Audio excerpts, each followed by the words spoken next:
Hello guys, শুভ সকাল। কেমন আছো তোমরা? আশা করি তোমরা সবাই ভালো আছো। আমিও খুব ভালো আছি। চলো আজকের ব্লগটা স্টার্ট করি। তো আজকে সকাল সকাল ঘুম থেকে উঠে গেছিলাম, কারণ আজকে ছিল সানডে। আর সকাল বলতে আমার 10:30-11টা বোঝায়, বাই দ্য ওয়ে। তারপর আমি রেডি হয়ে মুখে সানস্ক্রিন অ্যাপ্লাই করছিলাম। আর তোমরা এই সানস্ক্রিনটা কিন্তু অবশ্যই ইউজ করতে পারো। এটা হচ্ছে গুড ভাইবসের সিকা সানস্ক্রিন।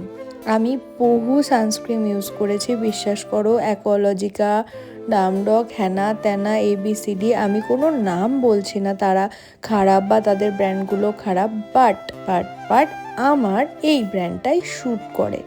আমার এই ব্র্যান্ডের প্রত্যেকটা প্রোডাক্টও শ্যুট করে। এই ব্র্যান্ডের এই শিকা সানস্ক্রিনটাও আমার গায়ে শ্যুট করে। যাই হোক, সেসব একটা আলাদা কথা, যার যেটা শ্যুট করে। তো তারপর আমি স্নান করে রেডি হয়ে আউটফিটটা করেছিলাম। তো বেসিক্যালি আজকে আমার কিছু ইচ্ছে করছিল না, অনেকক্ষণ ধরে মুড সুইং হচ্ছিল। তো আমি তারপর একটুখানি যোগা প্র্যাকটিস করছিলাম। অনেক দিন মিন্স অনেক দিন হয়ে গেছে আমার যোগা প্র্যাকটিস করা হয়নি। তো ছাদে আমি একটু যোগা প্র্যাকটিস করছিলাম। কিছু টিপস তোমাদের সাথে শেয়ার করেছি, সেটা শর্টস ভিডিওতে দেখে নিও। আর ফুল ভিডিওতে আমি আজকে সারাদিনের কি করেছি সেটাই শেয়ার করেছি। তো হঠাৎ করেই ইচ্ছে হয়েছিল আজকে একটু পেট মার্কেটে যাব। পেট মার্কেট বলতেই সবার প্রথমে তোমাদের কিন্তু দুটো নাম মনে পড়তে পারে, গালিফ স্ট্রিট আর মনে পড়তে পারে কলকাতার কথা। বাট আমি কিন্তু দুটোর মধ্যে কোনোটাতেই যাইনি। তো আরও যদি কোনো পেট মার্কেট থাকে, আমার যদিও জানা নেই, তোমরা কিন্তু আমাকে কমেন্ট করে বলতে পারো আমি নামটা সঠিক বললাম। আরও যদি থাকে সেই নামগুলো বলতে পারো। আর পার্টিকুলার এই পেটটাকে দেখে না, আমার 6-7 বছর আগের আমার নিজের পেটের কথা মনে পড়ে গেল। কারণ এর নাম ছিল কোকো, মানে এরকমই দেখতে ছিল আমার পেট, সেম একদম পমেরিয়ান ছিল, কালচার প্রম, তার নাম ছিল হচ্ছে কোকো। তাকে আমি নিয়ে এসেছিলাম। তো তারপর সে সামহাও মারা গেছে, খুব কম বয়সে বেঁচেছে। সেসব অনেক লং পার্ট, তোমরা যদি কখনো শুনতে চাও ওর স্টোরি আমি ডেফিনেটলি শেয়ার করব। বাট এটা আমার কাছে একটা অনেক বড় ইমোশনের জায়গা। তো যাই হোক, সেই সব কথা ভুলে আবার চলে গেলাম মাছের কাছে। মাছ আমার কাছে ছিল, অ্যাকোরিয়াম ছিল। আমি মাছ ভালোবাসি, বাট অতটা ভালো লাগে না, ডগ বেশি ভালো লাগে। সো যাই হোক, সবাই পশু পাখি আছে, সবাইকে নিয়ে চলতে হবে, সবাইকেই আমরা ভালোবাসি। তো আজকে অনেক দিন পর এখানে এসে মনটা একদম ভালো হয়ে গেল। কারণ এই জায়গাটা শ্রীরামপুর রয়ঘাট, আর শ্রীরামপুরেই রয়েছে এই রয়ঘাটের পাশে তোমাদের এই পশু পাখি হেনা তেনা যাই বিক্রি হয় সবের মার্কেট। ফুল, গিনিপিগ, এটসেট্রা এটসেট্রা, পাখি, সব কিছু তোমরা পেয়ে যাবে। আর এত সুন্দর মার্কেট, শুধুমাত্র কিন্তু রবিবারে বসে, তোমরা কিন্তু অন্য সময় এলে একদমই দেখা পাবে না। তারপর রবিবার সকালবেলা তোমরা এলে তবেই দেখতে পাবে, একদম দুপুরের মধ্যে কিন্তু ক্লোজ হয়ে যায়। তো তারপর সমস্ত কিছু দেখা ঠাকার পর একটু বাড়িতে এসে খিদে পেয়ে গেছিলো বলেই আমি একদম লাঞ্চ করতে বসে গেছি। তারপর টানা একটা ঘুম দিয়ে বিকেলে আমি চলে গেছিলাম একটু শপিং করার জন্য, কারণ আমার সামনে একটা ট্রিপ আছে। কি ট্রিপ তোমাদের সাথে নেক্সট ব্লগে শেয়ার করব। তো তারপর বাড়ি এসে একটু খিদে পেয়ে গেছিলো বলে জোম্যাটো থেকে অর্ডার দিয়েছিলাম রোল। অ্যাকচুয়ালি আমার কোনো তো ফ্রেন্ড সার্কেল নেই, আমি তো একাই থাকি। তো আমার যখন কিছু খেতে ইচ্ছা হয় আমি বাড়িতে অর্ডার করে খাই, কারণ আমার একা একা বাইরে খেতে ভালো লাগে না। আর যদি বাইরে আমার সাথে কেউ থাকে ডেফিনেটলি আমি তাদেরকে বলি যে তোমরাও খাও। আর সেটা তোমরাও বা কেউ, এটা আমার লাইফে নেই। তো সামহাও একজন কি দুজনই থাকে। প্যাকেজিংটা এত সুন্দর লাগে যে কী বলবো, আর আমার টেস্টও অসাধারণ লাগে। তো তাই জন্য আমি আবার অর্ডার করে নিয়েছি। আর এই মাস্ট রোলটা না বাই আমিনিয়া। তো তোমরা চাইলে জোম্যাটো, সুইগি থেকে অর্ডার করে নিতেই পারো, কারণ এরা সব জায়গায় অ্যাভেলেবেল। আর আমি এখানে সামনের দিকটা খুলতে গিয়ে উল্টো দিক খুলে ফেলেছিলাম, তো ডেফিনেটলি ব্লান্ডার হয়ে যাচ্ছিলো। তারপর ভালো করে ঠিকঠাক করে উঠলাম।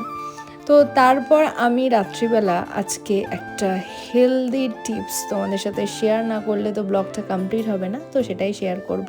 তো সেটা হচ্ছে ফ্লেক্সিড জেল বানালাম। কারণ হচ্ছে মার্কেটে এত ফ্লেক্সিডের দাম, বাড়িতে ফ্লেক্সি ছিল সেটা দিয়ে বানিয়ে নিলেই হয়ে যায়, কারণ টাকাটাও সাশ্রয় হয় এবং হেলদি জিনিস। তো এটা অনেকটা লেন্দি প্রসেস, তো তোমরা চাইলে মার্কেট থেকেও কিনতে পারো, বাট আমার একটু প্রাইজের ব্যাপার একটু ল্যাদ লাগে বলে আমি সব কিছু বাড়িতে বানানোর ট্রাই করি। কিছুই না, হেলদি এটা একদমই। শুধু ফ্লেক্সিডগুলো জলের মধ্যে দেবে, গরম জলে মোটামুটি 10 মিনিট মতো ফোটাবে, তারপর এরকম একটা জেল বেস তৈরি হয়ে যাবে। ঠান্ডা হতে হতে টাইম দেবে, ঠান্ডা হয়ে গেলে এটা একটা কন্টেনারের মধ্যে নিয়ে একটা পাতলা কাপড়ের মধ্যে থেকে ছেঁকে নেবে। আর আমি এতটাই বলদ, আমি একদম মানে একটা মোটা কাপড় নিয়েছি আর কোনোভাবেই এটাকে আমি প্রেস করে করে না বার করতেই পারছিলাম না। তোমরা ভিডিওটা দেখলে বুঝতে পারবে আমি কতক্ষণ সময় লাগিয়েছি এটা করতে। এটা অনেকক্ষণ টাইম লেগেছে আমার, মোটামুটি 45 মিনিট 1 ঘন্টা টাইম লেগেছে। আর এত গরম, আমার হাত লিটারালি পুড়ে যাচ্ছিলো।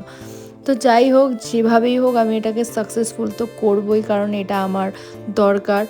আমার চুল উঠে যাচ্ছে, চুল পড়ে যাচ্ছে, আর তোমরা দেখতে পাচ্ছ লিটারালি আমার চারপাশ দিয়ে ধোঁয়া বেরোচ্ছে, আমি তারপরেও হাতে চেপেই যাচ্ছি। যাই হোক, অনেকক্ষণ ধরে করার পর আমি আর পারলাম না, বাইরে পাখা চালিয়ে পাখার তলায় এসে আমি চেষ্টা করলাম। তো যাই হোক, যতটুকু পেরেছি আমি এখান থেকে মাল মশলা বের করে মোটামুটি একটা কন্টেনারে রেখে এটাকে আমি ট্রান্সফার করছি একটা জারের মধ্যে। আর আমি ফেলবো না সেটা তো হতেই পারে না। আর দেখো কি সুন্দর টপাত করে বাইরে পড়ে গেল, আর এটার জন্যই তো আমি ব্যাস লোচা। যাই হোক, তারপর আবার সব কিছু ঠিকঠাক করে রেখে এটাকে স্টোর করে তোমরা রাখতে পারো। আমি স্টোর করে এখন ফ্রিজেও রাখবো, নর্মালেও রাখতে পারি, আমি জানি না কোথায় রাখবো, আমি আপাতত রেখে দিয়েছি। তারপর আমি কালকে সকালের জন্য মর্নিং ওয়াটারটা বানিয়ে নিচ্ছি, কারণ কালকে সকালে আবার অফিস আছে মানডে, তো তাড়াতাড়ি করে ঝটপট করে বানিয়ে ফেলি। তো আজকে আমি একটুখানি অন্যরকমভাবে বানাবো। তো আজকের কি বানাবো, আজকে হচ্ছে একটু গাজর দেব, তার মধ্যে একটু দেব হচ্ছে মেথি তোমরা কিন্তু খেতে পারো রাতেবেলা ভিজিয়ে জলে, সকালবেলা উঠে সেই জলটা খেতে পারো। মেথি খুবই ভালো, মেথির মধ্যে যে গুণ রয়েছে সেটা অ্যাকচুয়ালি তোমার হেয়ার ফলটাকে ঠিক করবে, হেয়ার মজবুত করবে। আর আমার হেয়ার তো নেই, তো আমাকে তো মজবুত এবং ঘন করতেই হবে, সেই জন্য আমি এই ড্রিঙ্কসটা বানিয়েছিলাম। আর গাজরে তো অ্যান্টিঅক্সিডেন্ট থাকে, সেটাতে আমাদের স্কিন ভালো রাখে, তো ভালো কথা। তো এইগুলোই মোটামুটি আমি একটু হেলদি জিনিস ফলো করছিলাম, একটু দারচিনি দিয়েছিলাম, ব্যাস। তারপর সকালবেলা উঠে তো আমি এত সুন্দর করে পরিপাটি করতে পারবো না আমার ব্রেকফাস্টটা, তাই আমি তাড়াতাড়ি করে আগে থেকেই আমি সমস্ত কিছু কেটে কুটে বেটে বুটে রেখে দিলাম ফ্রিজে, কালকে এটাকে নিয়ে একদম অফিসে চলে যাব। তো তারপর আমি একটু রাতে স্কিন কেয়ার করে নিচ্ছিলাম। তো ফাইনালি তোমরা ফোনের লুকটা দেখলে, তাই তো? কেমন লাগছে কমেন্ট করে কিন্তু জানিও। এটা একটা নতুন কভার নিয়েছি, আরও একটা আছে, সেটাও তোমাদের সাথে শেয়ার করব। তো আমার তো ফোনটা দেখে খুব ভালো লাগছে, তোমাদের কেমন লাগছে কমেন্ট করে জানিও। তো তারপর আমি রোজকারের মতো আমার যে দুটো প্রোডাক্ট রয়েছে হেলদি আমার স্কিনের লাইফস্টাইলের জন্য, তো সেটাই ইউজ করছিলাম, গুড ভাইবসের টোনার আর হচ্ছে তোমার বায়োটিকের ময়েশ্চারাইজার। দেখো আমার স্কিনটা কতটা গ্লো করছে। তো তোমরা যদি চাও তোমরা কিন্তু নাইকা পার্পল থেকে পারচেস করে নিতে পারো, লিঙ্কটা তোমাদের ডিসক্রিপশনে দিয়ে দেবো। তো আজকের মতো টাটা, দেখা হবে নেক্সট ভিডিও, বাই।